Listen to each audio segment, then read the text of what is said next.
everyone, it's Reagan with the Doherty Real Estate Group here at the Ladera Ranch Farmers Market, and today I'm here with Sean. Say hi. Hi, I'm Sean with Hook and Line. Thanks so much for being here, Sean. So tell us more about what is your business and what do you sell here at the market? We're Alaska fishermen. We're a summer troll, longline, and we fish out of Southeast Alaska, Sitka, north, and we put fish on hooks and deliver them to the farmers market. I love it. And you and I spent a lot of time talking kind of about what makes you so different. So I know to the normal consumer, I've heard there's farm and there's wild fish and you should get wild because it's better. That's just kind of what I've heard a lot of people talking about. You're the expert here. Can you kind of break down for us the different types of fishing there are and what version you do and why it's so special? Okay, farm to side, they got wild, and we're in the wild sphere. We're a troller when it comes to the salmon. It's a we put up hooks in the water down on downriggers to about 300 to 400 feet, about 1.5 fathoms. There's a line. We stitch it all the way up. We put 4 of those in the water. So basically, we're presenting a school of bait, an artificial school of bait, enticing the salmon to strike the hook. Once we have fish on the lines, then we'll start processing each line individually, one man on each line. And then as the fish come up, we take them on board and we immediately start working each fish as it comes up to the point to where it's ready to be either blast frozen down in the freezer hold or go into an ice bunk. And that's the wild troll caught. We're different from the other wild fisheries in that they're nets. So that's 80–90% of the fishery in Alaska is a net fishery because it's so high production. There's a short window of time when the fish are coming through the spawn, and those net fisheries take full advantage of that time. They process more fish at a rapid rate, but they don't go through that one man, one fish. They just don't have the time or capacity for it.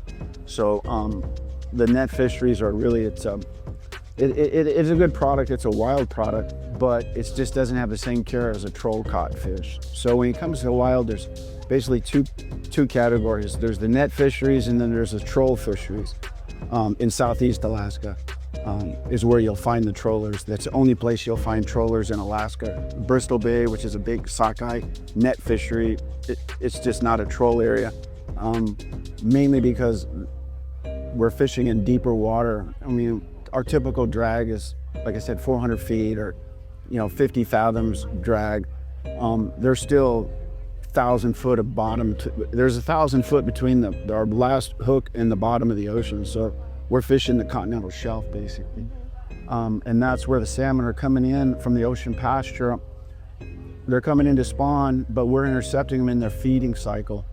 When they're on the continental shelf or working their way towards the estuaries or the beaches, we're anywhere from 3 miles to 20 miles offshore, intercepting these schools of fish that are voraciously feeding on herring and cuttlefish, squid, looking to pack on that weight so they can go up those rivers and make those 60, 80 mile, 100 mile journeys up into their spawning grounds.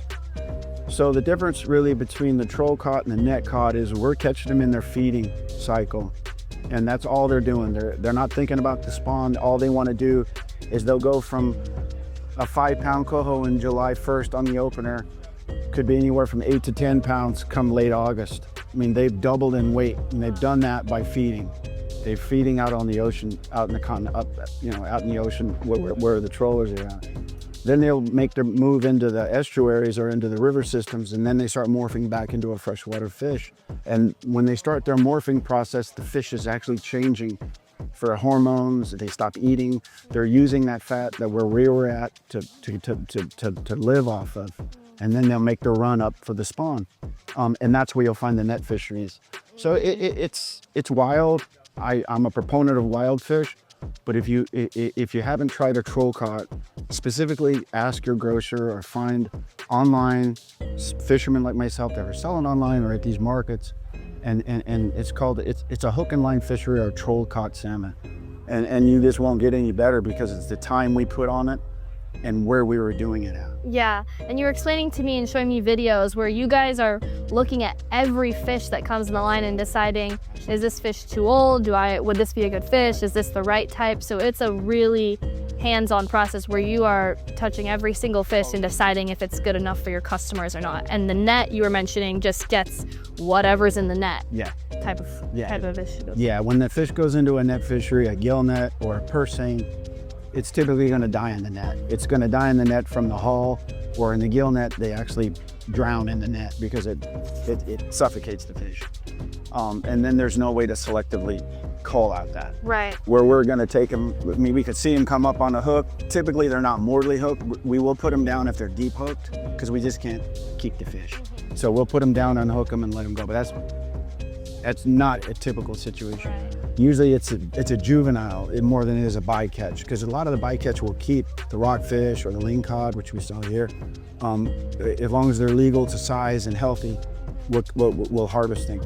But typically it's a juvenile salmon. We're catching, when the salmon when we're fishing, I keep pointing at my boat, I know you see. When we're fishing out in the ocean, we're looking for a certain size of fish.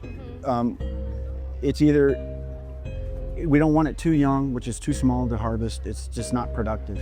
And that fish is anywhere from 2 years old to 3 years old. Typically we're harvesting 3 to 5 year old is the fish is what we're looking to harvest.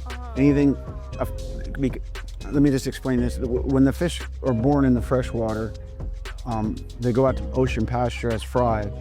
And if they're lucky enough to survive that and they come back to spawn, we're looking at a window between 3 to 5 year fish. And then as they're coming back in and coming through our trolls, they're going to be mixed in with juveniles that are only a year or two old, because there's adults mixed with juveniles. And that's when we intercept those juveniles, which we do quite often. We'll unhook them. Got it. Because it's just a marginal fish. Right.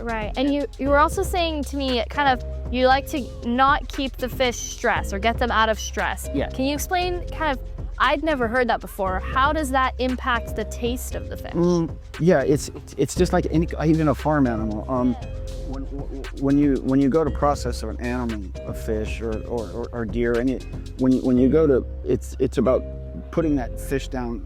And we don't want to say it's humanely, but honestly, it's for the quality. When a fish is on a line or in a net, in my case on a line, and it starts to struggle against the hook, typically what we'll do is we'll lower the line back down and let that fish de-stress. And I like to say we're doing it just for the quality of the fish. We're also doing it so the fish doesn't unhook himself. So there's a little battle going on there. And when we bring the fish back up and he hits the surface, typically we can hand line him over. Then we'll put him down right away once we get him close enough to put a gaff on him. And we hit him on the back of the head. It's a clean hit, and the fish will just straighten out, and we'll gaff him and board him. Did I answer your question? Yeah, and tell me a little bit more about stressors? The stressors. If a fish is in struggle, any animal's in struggle, they're releasing hormones, endorphins are running. Right. Whatever is starting to come through their body. I mean, we don't want that because it could upset the quality of the meat. So it's just we just practice of putting them down in the water, and then we take them on board. And also when we board them, if they're alive and healthy and not, and hadn't been euthanized, they can bounce around the deck. Right. They can flop around in the checker box where we land them, and that can descale them, bruise them, bruise other fish. Yeah. We're sitting there waiting to go down into the freezer hold. So it's just a good practice, but we put them down in the water and then we take them on board. There you go. And that gives you the highest quality because they're least stressed, least amount of stress hormones, and they're just ready to go. Absolutely. This is silver salmon. You see the scale missing? Yeah. Very few. Yeah. If this was a net fish, I mean, you'd be lucky to see some scale. Right. It's just because of the way they're coming in, the way they're rubbing the net, they're rubbing each other. Yeah. This is indicative of a troll. When you're buying fish at the store, make sure you flip it over and look at the skin color, because it's not just the amount of scaling that are intact, it's the color of the fish. If this was a net caught fish that was in the terminal areas, this dark is going to run near the bow. As the fish when the fish is ready to migrate or go up to spawn, it gets gunmetal all the way down. God. So once this fish was slacked out, it would be silvery. Okay. That's indicative of an ocean run sediment.